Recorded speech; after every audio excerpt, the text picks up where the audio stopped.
Monarchy and the Mind of the Matriarch. 3 short essays about one thing. Opening my notepad today, I happened on 3 notes that added up to one essay. The first read, The Biggest Intellectual Mistake of the 20th Century. The second, The Benefits of Monarchy. And the last, simply, The Woman Question. Perhaps the sum might be better than the parts. Part 1. The Great Mistake. Perhaps I should start with what's wrong. What is the biggest intellectual mistake of the 20th century? Here, I would submit that the biggest error of the last 100, perhaps 200 years, is the organization of political systems around idealized notions of how humanity should make decisions, rather than how humanity actually does make decisions. To be sure, this is an old mistake. Since the Enlightenment, the Western Academy has been obsessed with organizing political thinking around rational self-interest, structuring systems of theory by how idealized humans should conceptualize their material interests and the common good.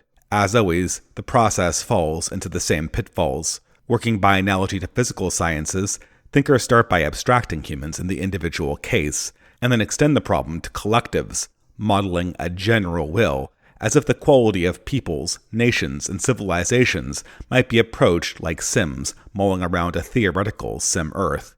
Sociological models of this variety are legion, but a student of history might pick out some particularly hilarious examples, ranging from Charles Fourier's, and later Peter Kropotkin's, model of a spontaneously universalist and altruistic working class, to 21st century rationalists believing that they can capture collective human reason by jamming more information and CPU cycles into Bayes' theorem. I should admit this isn't a very original critique. From Thomas Sowell to Curtis Yarvin, right-wingers have been very quick to criticize idealized models of human behavior, but the mistake is buried deep within our modern mode of thought, and the same tendency towards abstract thinking plagues right-wing power analysis and Machiavellian political realism. Sure, the theory might be less crowded by progressive wishful thinking, but the methods still fall into the same trap, modeling human beings by analogy to systems and ignoring the real way individuals and communities engage with power and principle. On this point, I think back to James Burnham's attack on Dante Alighieri's dream of a Christian imperium in De Monarchia, or Curtis Yarvin's respectful but dismissive attitude towards Christian idealism in American politics. Perhaps we can explain the facts on the ground more succinctly with reference to raw power. But doesn't this method miss something essential about being human in a political order? Outside of the notion that we can leave behind our own irrationality, the exercise doesn't properly capture what we want as the end of politics itself. Dante's vision of a universal Christian empire might smack as fanciful 14th century gibberish, but analyzing it as a sociological text misses the point. Dante wasn't creating a blueprint for a society, he was experiencing an ideal world as a motivating spirit, as an active religious zeitgeist. Politics, by which here I mean societal stewardship, is not simply the purview of philosophers and rulers, but is broader. In this sense, political consciousness is a shared teleological reality, an aspirational core of civilization, and the foundation for a collective ethos. After all, have you ever wondered why the Hebrews were hopeful as they wandered for 40 years in the desert to find a promised land they would never see? Why the Middle Ages, despite their material deprivations, were so optimistic? And why the 21st century West, despite its material abundance, is so pessimistic? You can't have a political system without a dream.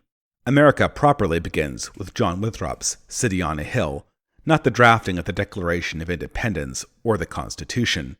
And without the former, the latter two quickly fade. At once, I think this issue underlies the central problem of developing a generative theory of politics on the right. We are good at critiquing things, bad at describing, much less motivating alternatives. Perhaps we are looking in the wrong direction?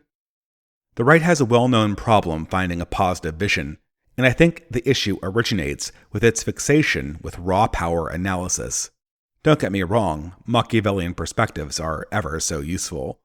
The framework cuts through the slop of modern liberal progressive bullshit like a laser. But, like a laser, the perspective obtains its strength through its narrowness, and as such blinds us to important historical realities. The iron law of oligarchy and the conservation of sovereignty are generally observable phenomenon in politics, and with some simplification, it's easy to see human events as reducible to simple power struggles between elites, with all religious, ethical, and moral trappings being pretense. In fact, in our supremely cynical age, this simplification is remarkably useful, since the mainstay of all modern morality is pretense, the ghost of old religious forms masquerading as objective truth. Still, an analysis limited to power, even a sophisticated understanding of power, is radically incomplete. We could start with some rather basic observations. Apparent to even the most steely-eyed realist, people don't manufacture ideologies. They encounter them organically and are shaped by their influences. And those ideas do have radically divergent consequences, without which history would have no color or quality. We can all see the differences between spiritually healthy civilizations and degenerate empires. We can see intuitively the differences between good governments and bad, the feeling that a people has a future. But on explaining these differences, or even defining them, material power analysis seems a particularly poor tool. After all, gravity, stress, and corrosion can explain all bridge collapses, but not a single bridge construction. For that, an entirely different approach is required, one that can conceptualize what motivates a human collective to optimistically confront the world, what the Arab Ibn Khaldun called asabiya, or social vitalism, a force operating at a more superficial level than our deep religious instincts, but more removed and deeper than the ordinary political power struggles in the day-to-day world, the political missing link, the Rosetta Stone of good governance. But the problem, as always, is that the nature of this general vitalism resists technical analysis, disappearing like a mirage when details come into focus. Part of the issue is one of observation. It is easy to see macrocosmic power and money, both historically and in social science. It is hard to notice the spirit of the age and the workings of men's souls necessarily going on in the background. Another fundamental problem is that we are trying to describe something organic, volitional, and human in a scientific language that, by its very nature, confines itself to the mechanistic, deterministic, and physical. As such, the core phenomenon can never be described in those terms, and therefore is ever fleeting. But what if we took off the goggles of modernity and looked at the issue intuitively? What if we could step over the great mistake of the 20th century, answering the question based on what we knew about humans as humans? What gives us hope? What makes us feel vital? How do we feel the spirit of the age inside our lives? What gives us the feeling of peoplehood? And what makes a leader worthy of leadership? A country worthy of defense? A principle or even a document worth fighting for? I would propose that these questions have a common answer, or rather a common pair of answers. First, there is an aristocratic spirit embodied in a sovereign person, land, or object. Second, there is a corresponding reciprocal feeling of humility and submission that binds a group to the sovereign in united political purpose. This is the spiritual force behind the idea of covenant, what Americans feel about the Constitution, what many other nations feel about their monarch or homeland. After all, we all have an intuitive sense about what being ruled well means. We know it when we see it. We all have witnessed effective organizations, tight-knit communities of morals, and collectives with a common purpose. We know the drive that draws people into common collective action and greatness. We can feel it in our bones, and this should be the goal of all human political organization. Remember, when we talk about politics, we are talking about power over humans. That means whatever system we prefer will also have to be a system that constrains ourselves. Not ourselves in an abstract disembodied brain sense, but ourselves as real people sitting in our dying moral bodies, aging and living with all the natural insecurities and desires about the future. There is a question of what is optimal, but also a more real question about what is worthy of loyalty. What person or principle would you bend a knee to, knowing that it could constrain your own life in the future? What would you take an oath to uphold?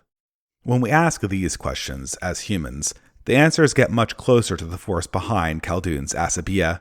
It is, I would maintain, the essence of being a political animal in the best sense of the word, the art of ruling and being ruled well, And political power analysis actually does very little to determine this problem.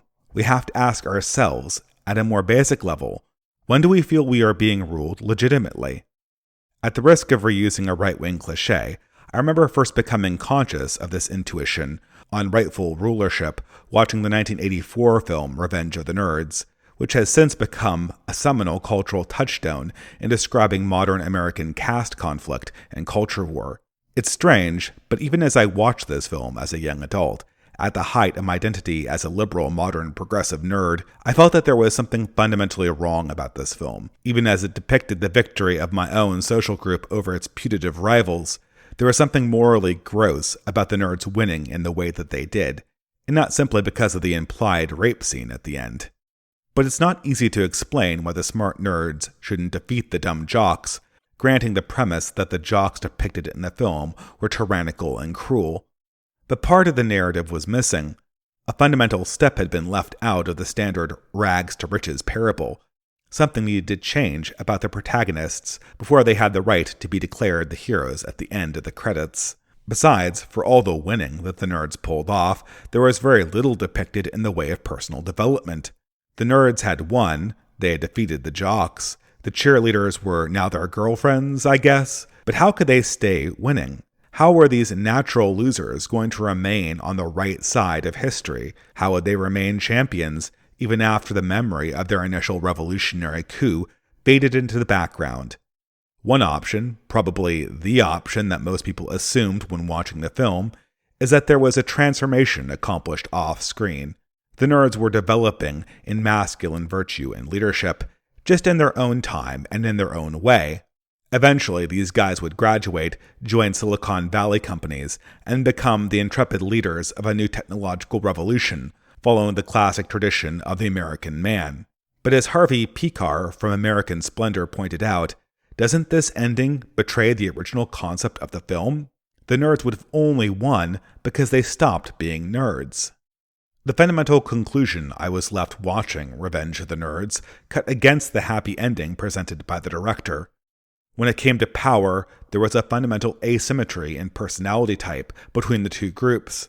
The jocks could secure their victory as jocks, but the nerds could not secure their victory as nerds. The jocks' humiliation of the nerds was unnecessary, and therefore a mark of their tyranny, but in a more menacing way, the nerds' humiliation of the jocks, while perhaps more justified, was necessary, and therefore would have to become a fundamental centerpiece in the narrative about why they were the top dogs. For the jocks' dominance was natural, built into how they carried themselves and the men they were. It needed no additional narrative support. For the nerds, dominance was unnatural, only justifiable through a story about revolution, retold and reenacted continuously in order for it to be felt viscerally. So, in order for the nerds to win as nerds, their revenge would have to be played on rerun, again and again, the ceremonial humiliation of the old rulers reenacted, just so everyone was certain about who was actually on top. A portent that in our own age seems all too prophetic. Although I couldn't explain it at the time, it was apparent to me, even as a progressive tech bro, that the jocks needed to conquer the nerds, if not in the actual conflict between the groups, then in a struggle within the individual's soul. The nerds needed to kill their inner nerd. That's what was necessary for society to accept them as proper men and leaders. And no whining about the cruelty of rivals, being a nice guy, or even technical expertise would change that reality. And it was a reality felt and expressed no more keenly than in the cruel hearts and affections of women, as much as my adolescent self might rage against this state of affairs. Part 2. The Woman Question. I suppose this brings me organically to the second topic, the infamous woman question. Of course, the subject of women's desire and what governs it has formed the seedy underbelly of the internet since its inception, but it wasn't until 2014 that the conversations about the female mind tore the internet asunder. Now, in present year, the left and right are defined in their style respectively by either a transparently fake feminine sycophancy or a transparently exaggerated retrograde misogyny, both sides incapable of speaking each other's language. Perhaps it is no surprise that the issue that launched 1,000 ships to burn Troy would also be the death of open discourse online. The origins of the modern problem trace back initially, I think, to the ceding of educational leadership to a group of ideologically motivated women intent on seeding untruths in the minds of the young. The total extent of these lies are well beyond the scope of this essay. However, by the time a young man is through the first part of his institutionalized education and entering the sexual marketplace, his mind is already filled with absurdities about the real relationship between men and women and the appropriate way to approach sex and dating. As such, most young men, post-contact with the real world, embrace a strange cognitive dissonance, either doubling down on the progressive ideology with increasing obsequiousness, or bailing out of the entire worldview and heading down the red pill rabbit hole online. Under our currently ineffectual educational regime, the likes of Andrew Tate and the pickup artists are a natural magnet for disillusioned young men. There, many seek a more realistic view, and also the easy access to sex and fulfilling relationships they thought was promised to them by the modern world. But the draw of the red pill scene is broader, and fills a cultural niche in the modern world, even appealing to many who have no interest in pursuing a hedonistic lifestyle. In fact, I remember reading the likes of Hartiste in the middle of my conversion to Catholicism in the early 2010s as a very guilty pleasure. Sure, I knew the perspective was fundamentally juvenile, but there was something cathartic about ripping the feminist propaganda to shreds with the avenging cruelty it so richly deserved. After all, where else could you find women called out for all their little games and double standards that modern men like myself saw constantly but were expected to ignore? The hypergamy, the shit tests, the narcissism explained as self-care, and the constant appeal for empathy that was never reciprocated. Seeing the liar revealed and the mask ripped off the pretense of female saintliness was fun, even though my better half knew that the act was indulgent. Because, as delicious as the performative misogyny of the Red Pillars was, the adherents could never really get over the fact that their movement was a con. On an individual level, the game, or aggressive tips for seducing women, was only marginally effective. It couldn't change the total number of winners and losers in the dating market. Moreover, the vast majority of young men's dating prospects were controlled by confidence, self-respect, and professional competence, notably cultivated by working with other men to accomplish things, rather than by accumulating casual sexual experiences. But, at a more intellectual level, even the red pill realist description of female psychology, the main draw that brought me to these blogs in the first place, turned out to be wrong-headed. Granted, the red pillars were more accurate than the feminists, but their perspective missed the forest for the trees, often mistaking feminine behavior itself as inherently pathological when it was simply mismatched to an anti-human modern world. Of course, today, many of the more intellectually astute red pillars understand that the female misbehavior they so decry is caused by a biological mismatch with the modern world, and that women's emotional and hypergamous behavior was once a successful adaptation that helped the species survive. Still, even with this concession, their approach to the woman problem falls into the same modern trap of over-abstraction. By attempting to deconstruct a natural object through critique and vivisection, rather than understanding how it exists in life, the approach misses the opportunity to learn intuitively from its animating genius. Like in politics, this modern perspective inevitably transforms into a science of deconstruction, narrowing the frame to only see the disorder and turning observers into physicists of death's mechanics rather than students of life's cultivation. And this critique-oriented modern focus can even be found in authors and thinkers distinctly trying to break from the contemporary style. Here I am thinking of the author Bronze Age Pervert, who fashioned the most famous recent description of female degeneracy in his concept of the Longhouse. With Bap's Longhouse, we see the stifling influence of the matriarch made manifest as a perverse endpoint of civilization. In this example, A civilization's decline is triggered by a sudden material overabundance, which kills its heroic and masculine spirit and drains it of its strength necessary to reach for new horizons. What remains is the Longhouse, a degenerated societal shell ruled by sedentary female matriarchs divorced from ordered striving and dominated by chaotic backbiting and effeminate politics. In Bap's description, the aesthetics of the Longhouse are likened to yeast, both in its quality of growing on a moribund macroorganism and in its association with the decaying obese bodies of its indolent ruling class. It's probably not surprising that this vision of primitive degeneration has become so popular in our own dying empire. It seems to draw together many threads of modern decline into a single line, running from the wretched home life of modern failing welfare communities to the stifling reign of HR departments, to the ceaseless narcissism of sexuality-based politics, finally terminating in the form of the devouring mother.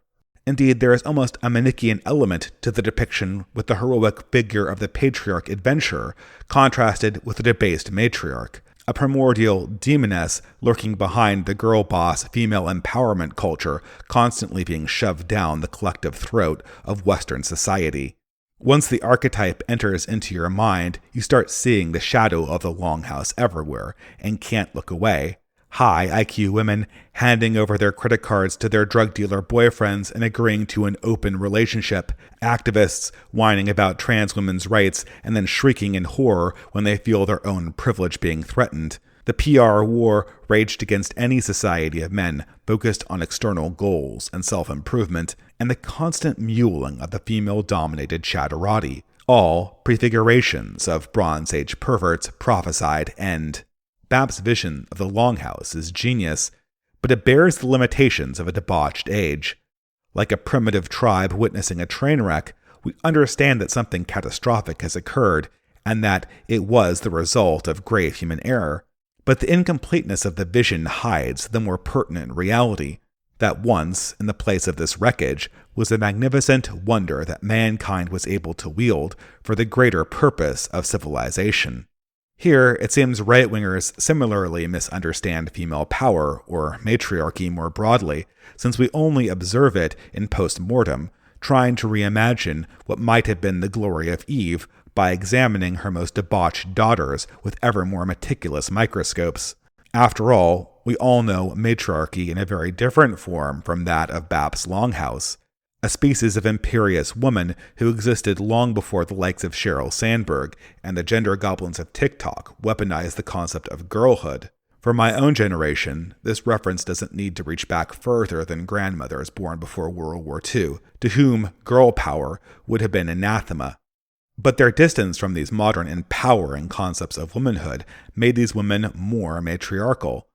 And what was true for grandmothers might also hold for any of the female heroines of Christendom, all of whom held power, magnanimity, and poise without the faintest waft of the Longhouse. But putting one's fingers on this mysterious property of feminine power still seems difficult. This is the great irony of our age, that in a period obsessed with the girl boss, we seem incapable of describing the nature of native female power. In fact, everything in our modern language about women seems set up to obscure this mystery. As I notice, even when singing the praises of early 20th century women, my language lapses into the feministic women are wonderful trope, a core cliché of girl boss validation, totally alien to the subtle force under discussion. In truth, our culture has no real concept of the powerful feminine. We only know a very degraded form of masculine power, wielded sometimes by females, and drenched in narcissism to obscure the gaps. An approach to illustrating the problem occurred to me several years back after doing a corporate leadership exercise and seeing how men and women approached a thought experiment describing leadership under crisis. Reconfiguring the narrative dilemma slightly, I posed my wife a question. Suppose you were a single woman in her 20s of above average beauty and intelligence. As my wife is, albeit not single, would you rather be sent to a deserted island with 5 men of slightly below average looks and intelligence, or with one Giga-Chad strongman super genius? The question wasn't hard. It was the Giga-Chad option with a bullet. Even leaving aside the question of sex, suppose he's a monk or a Warhammer Space Marine, even leaving aside the question of the physical utility of one very competent body versus 5 mediocre ones. The answer seemed obvious to my wife. The woman wouldn't know how to control a group of men or defend herself from them, she said, but the strong man would always protect her. Of course, this is a rather silly example. Of course, your results will vary depending on the woman, and of course, we are taking on this question intuitively. But nitpicking aside, I think there is something telling in the revealed preference I see frequently in the fairer sex, to be the first lieutenant of monarchy rather than to be the president of a squabbling oligarchy. For myself, examining the two options of companions on a deserted island was an issue of management and competence, but for my wife it was more a question of instinct and survival. More telling yet was her automatic assumption that a woman would have more to fear from a group of middling men than a single supremely competent one. However, this made more sense on deeper consideration. A woman was an asset to men and therefore a focal object in the political struggle that would inevitably emerge among them. Yet also, despite her own competence, she couldn't naturally rule them. Her intelligence would mean little in a political conflict, and her strength could be overcome by the least of her underlings. Her leadership would therefore be a political disaster waiting to happen, with herself as the most likely victim. But why would the single GigaChad be a better option? After all, the prompt didn't indicate he was more moral than the group of men in the alternative. Yet, it is assumed that he would be her caretaker and her his helpmate. That was the way things were. That was natural. With a single man at the head, there was no political struggle to overcome, just the task of winning his devotion, supporting his designs, and inspiring him to reach for greater courage than he could have ordinarily found in isolation. And the female imagination took to this task like a fish to water, or a bird to flight. I'm reminded here of my favorite quote about female leadership, one of the most insightful entries in Ambrose Bierce's The Devil's Dictionary. Queen, a woman by whom the realm is ruled when there is a king, and through whom it is ruled when there is not. In other words, a woman rules when she doesn't take power, and is ruled when she does. A straight contradiction. And no doubt this was Bierce's own early 20th century version of BAP-style performative misogyny. But it suggests something profound. After all, power is power, and sovereignty is absolute. How can an individual wield more power when their will is removed from it? But it does make a certain sense in a human context. Because power is only power if you actually can wield it, and it does nothing for a person to grasp the scepter of authority if it crumbles into chaos the moment they hold it firmly. Our approach to power must therefore expand. It is not simply a question of whether a person possesses it or not, but what kind of person they are, and what position they must occupy to best taste its fruits. An astute student of history will be well aware of how differential inclinations towards rulership can be exploited cynically. A manipulator simply proposes power be given to a body that is incapable of using it, and then rules in their name, safely insulated from accountability. But the same phenomenon can be expressed in a more natural and organic way, where power is wielded in a mode of asymmetrical symbiosis, expressing many wills through the rulership of a few, each soul within its designated place. Under these circumstances of ordered rulership, it is not simply the case that some parties are incompetent and therefore forced to relinquish power for the greater good of all concerned. Rather, at a more basic level, these people's wills are more faithfully expressed, better expressed, when they stand more remote from the reins of explicit sovereignty. In an implicit sense, they can actually wield more power by not directly holding it, and we see this effect in perfect relief in the form of the female sex. When forced into the role of dictator, a woman must dominate men's actions. But as the buttress to a king, her task is to rule a man's heart and inspire his vision. Her power extends from this task, whether in the context of a court or in plain matrimony. This is woman's design. Even without sex, even as a daughter, an eternal virgin, or an untouchable muse, whether maiden, mother, or crone, whether vulnerable, austere, or gregarious, here is the female telos, the nature of feminine power. In the Longhouse, the degenerate matriarch perches precariously on a chaotic system shifting under her own weight, constantly shoving down the tides of discontent. The femoid wardens sow stifling despair and spiritual poison to their children to ward off the constant fear of a new strength great enough to strike them down. But as the helpmate of an ordered ruler, female prestige takes a different form. The matriarch rarely touches sovereignty directly, but her will is felt constantly in her desire for the strength of her people and her man. An inspirational and fully feminine magnanimity transferred viscerally to all those drawn to her virtue and beauty. And the queen may rule more hearts with her coronet and countenance than her husband rules with his sword and scepter. Eve stoops to conquer, but those who fall under her banner are elevated. And isn't that the form of rulership we so well recognize in the heroines of yore, increasingly rare today? As such, we should expect to see, in examples of healthy human rulership, a dance between masculine and feminine forms of power, never a war. The strong and direct forms of masculine sovereignty creating the broad outlines of a social order, its feminine reflection more subtly directing power to reveal strength and courage impossible to live without, existing in combination like the sun and the moon. Many women have an intuitive sense what it means to exist inside an inorganic dance of power such as this, where to rule often means to serve, and where to serve often means to rule.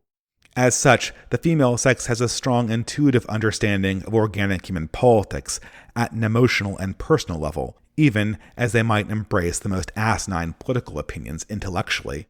For example, while it is well known that women spew endless left-wing drivel when given a soapbox, when it comes to the things they actually value, their friendships, their mate selection, and the ideal lives they imagine for themselves, every woman is at heart a monarchist. Part 3. The Case for Monarchy. I now arrive at the final prompt for this essay, monarchism. Being an outspoken skeptic of democracy, my readers have long asked me to make a defense of monarchy that does not simply rehash the political case made by Aristotle or the historical case for Caesar, so frequently rehashed by luminaries like Charles Haywood and Curtis Yarvin. This is always difficult, since while I don't consider myself a monarchist properly, I do have a certain attraction to the concept, which is difficult to express in terms of power relationships and formal political analysis. It relates more broadly to the concept of proper loyalty and proper subjecthood seen so distinctly in feminine psychology and the power of classical Christian monarchs. More to the point, within my own marriage, the issue of monarchy is keenly felt since my wife, good subject of the British Commonwealth that she is, remains a stalwart defender both of Western democracy and of the prestige of the House of Windsor. I, a grumbling cynic on both of these fronts, keep my objections somewhat muted for the purpose of marital harmony.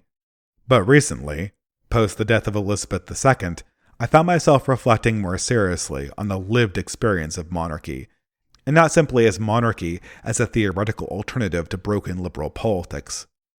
Of course, my wife and her family watched the memorial service, as did most royal devotees, and we had the chance to discuss the legacy of the Queen's reign, which was notable, if for no other reason, than for its incredible length.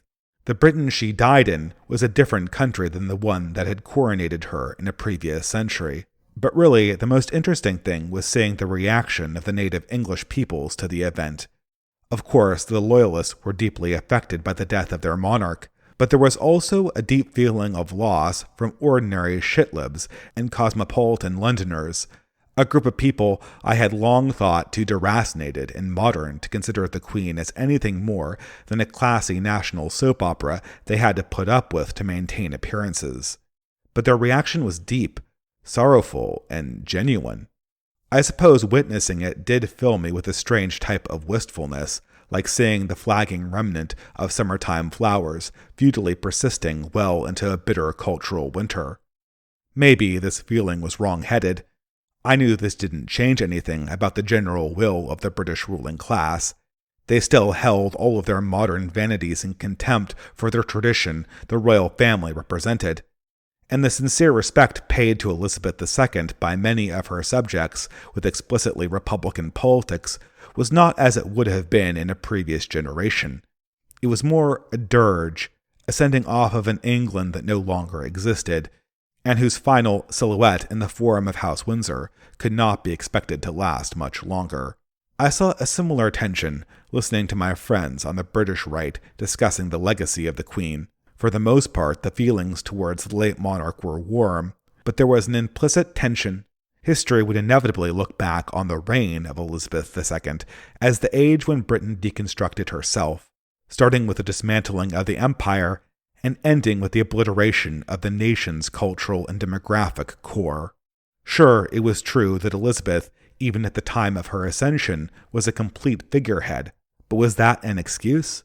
After all, the entire point of the monarchy was to deploy exceptional power for the defense of the nation and people, and future English people, who maintained their love of old Britain with all of its cultural, ethnic, and religious trappings, will not fail to notice that, in the 20th century, when England was facing a dire threat to its existence, the monarchical exception was notably unwielded.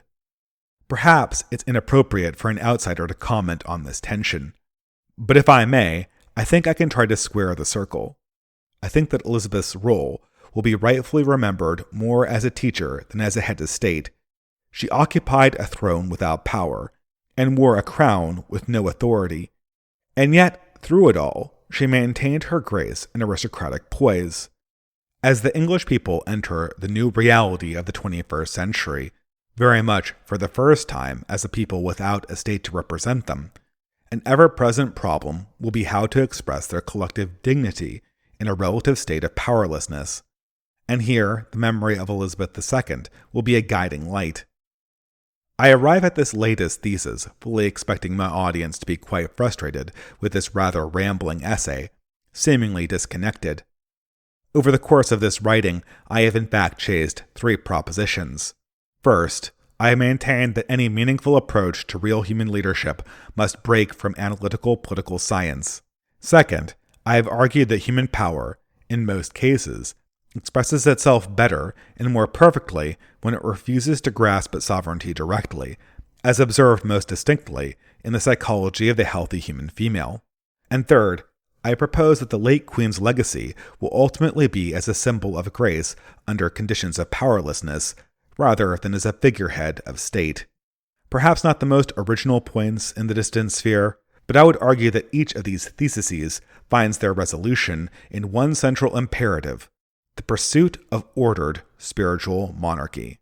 With slightly less pretense, I might just say that humanity is returning to a more organic form of politics, and we had better start adapting to it.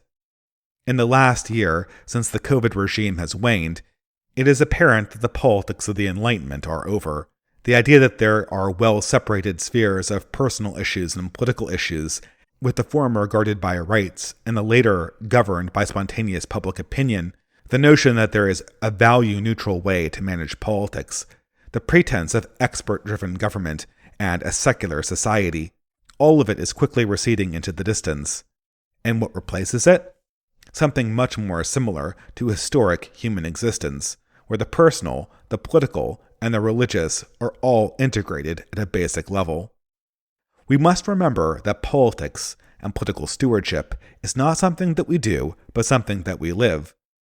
This is not simply because we have to deal with the problem of power struggles among our rulers, but more fundamentally because we experience a very similar conflict within our own souls.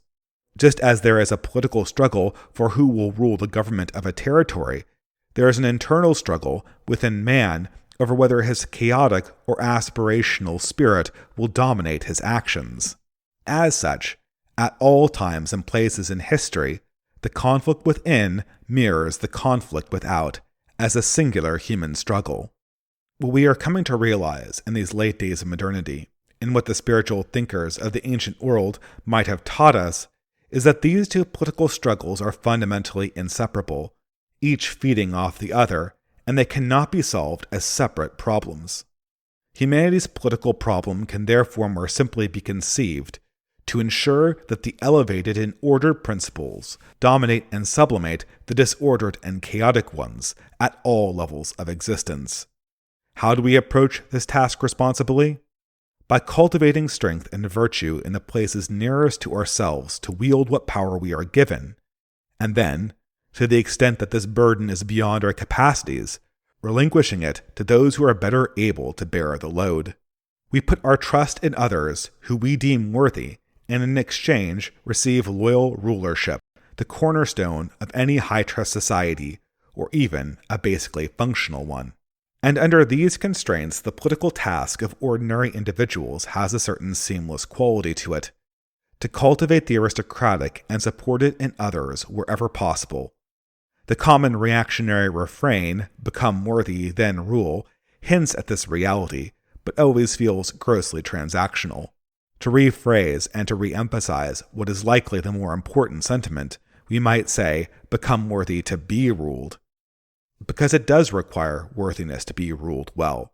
The act of being ruled is nothing like rank abasement. Instead, it is the considered submission directed only towards the objects and men who represent the greater good. The act of proper subjecthood requires a difficult combination of virtue, the prudence and humility to surrender power, matched with the fortitude and vivacity to demand from that power loyalty, faith, and respect. This is the basis for a type of spiritual monarchy, a utility for cohesion that can be deployed at whatever level of organization is necessary, if we can but learn its secrets. The point of modern political thought is not to develop a populist power that we can't wield, nor to come up with theories about civilizational decline, or to threaten our enemies with punishments we can't carry out.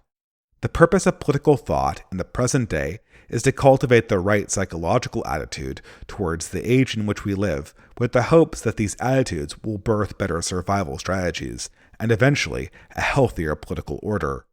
And it is this cultivation of spiritual monarchy, which we might better call spiritual aristocracy when practiced in mass, that will increasingly mark individuals as well adapted to live in the postmodern world.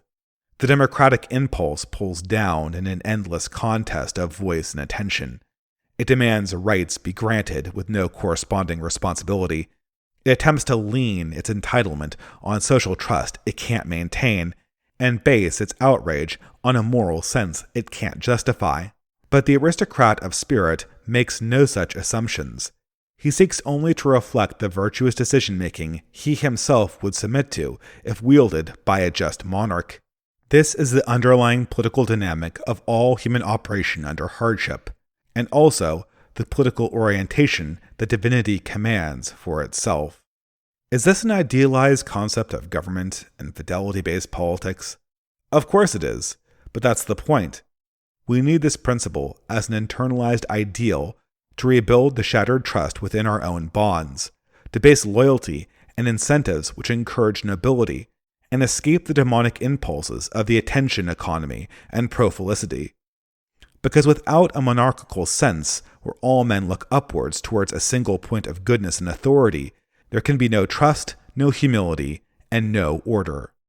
In the late stage of the old Christian order, men believed that this central point of authority could be symbolic and exist implicitly without manifestation in the realm of temporal power. However, as time goes on, I have grown entirely skeptical that this can exist in an irreligious and post-Enlightenment society so far from its Christian origins, and I default back to the classical wisdom that, as power exists in heaven, so it will have to exist on earth. Man must kneel before he can even dream of ruling, and this lesson will have to be taught to him through law and authority, if necessary, with a rod of iron. There remains always the menacing possibility that the human race can only learn necessary lessons, such as this, through a process of pain, death, and hardship. But I remain more hopeful. I think mankind is capable of learning meaningful things through exemplary individuals who carry a sense of authority, and we, the first true natives of postmodernity, may find our way out of the modern crisis by making ourselves disciples of exceptional teachers who manage to perfectly marry humility and imperiousness. And now I return to the archetype of the queen, because the combination of healthy submission and healthy rulership that exists so rarely in the actions of modern leaders exists in a more natural and acute form in the heart of the lady. The elevated female exhibits in her prominence the discipline of glorified submission so hard for men to grasp outside of the humiliation of force. And so the flower of virtuous femininity is actually a critical political signpost in chaotic times. Perhaps this is the true power of the human female. First, that she crushes the serpent of chaotic ambition with her own heart, and second, that she inspires others, wishing to be worthy of her grace, to do likewise. A true spirit of monarchy with nary a connection to power or sovereignty. The late Queen Elizabeth II well embodied spiritual monarchy, and this, I would argue, was the reason why even her thoroughly secular and republican subjects loved her sincerely. In fact, I'm reminded of Shekhar Kapur's 1998 mediocre masterpiece, Elizabeth, when the film apocryphally described the institution of the modern British monarchy under Elizabeth I as a replacement for the Catholic Marian devotion recently discarded post-Reformation.